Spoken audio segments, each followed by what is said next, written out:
You know exactly what to do. Your dog just didn't get the memo. Welcome to The Dog Who Asked for More, the podcast for dog parents navigating the messy, complicated parts of life with a dog. Here you'll gain confidence in your decisions, deepen your connection with your dog, and finally feel seen in something you've never been able to say out loud. I'm Em, a dog mom, former vet tech, dog trainer, and canine nutritionist who has stood in her backyard doing everything right and gotten absolutely nothing back, and who work with dog parents who are struggling to figure out why their dog doesn't seem to be learning. You've watched the videos, read the posts, followed the steps, and then you go to actually do it and something breaks down between the theory and the moment. Your dog is looking at you like you're speaking a language they've never heard. Maybe they can't focus. Maybe they get it perfectly 3 times and then act like they've never seen a treat in their life. Maybe they shut down completely. Maybe they're so excited that they can't land long enough to take anything in. And you start running through the checklist in your head. Am I doing this wrong? Is the treat not good enough? Did I move too fast? Did I move too slow? Is this method just not right for my dog? And underneath all of that is the question you don't say out loud.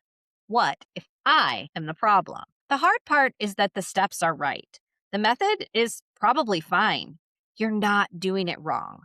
But training doesn't happen in a vacuum, and most of the advice you find treats it like it does.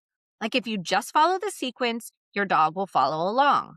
Like the dog is a blank slate waiting to receive the information. And when they don't, when the sequence falls apart, or the focus isn't there, or the thing that worked yesterday doesn't work today, there's nowhere to put that.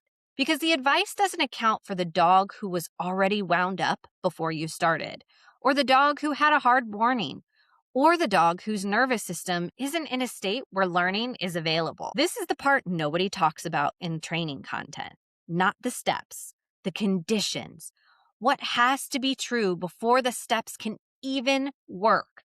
I talk to dog parents constantly who are doing everything right and getting inconsistent results and feeling like failures, when the actual issue is that they're trying to reach a dog who isn't paying attention because they're not in a space to learn yet. Fitz is like this. I would try to train him and he was just gone. Too amped, too in his own head, too much adrenaline still running through him from whatever came before. I was doing the steps. He just couldn't access any of it. What I eventually figured out was that the sequence mattered more than the method. He needed to play first, then something mental, a puzzle, a series of tricks, something that made his little brain work, and then training in that order. When I stopped trying to start with the lesson and started with what he actually needed to get him into a learning mindset, everything changed. And even knowing that, you're still going to have days where it feels like it's falling apart, where you did the sequence and they're still not there yet, where yesterday's win is today's starting point and somehow you're back at the beginning. You understand now that the state matters, that you have to meet them where they are, and your dog is still somewhere that you can't quite reach them. That's not the method failing. That's just what it actually looks like to train a dog who is a whole animal with a whole nervous system that doesn't always cooperate on a schedule. There was a point where I stopped trying to push through and started getting curious instead. Your dog isn't failing the training. They're in an environment where they can't access the parts of their brain that learns, and knowing that doesn't make the next session automatically easier.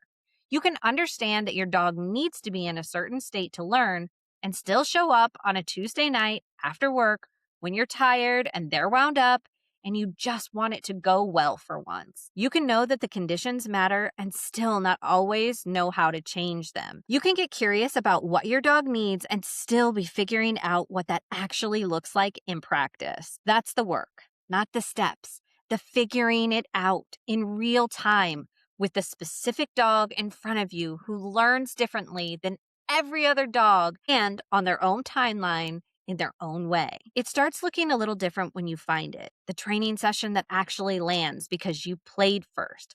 The trick that clicks on day 8 when it didn't on days 1 through 7. The moment you realize your dog wasn't being stubborn, They were telling you something wasn't right for them yet. And you pivoted, and it worked. Not because you found the right method, but because you found the right conditions for your dog. Here's the question I want to leave you with. What if your dog not getting it yet isn't a training problem?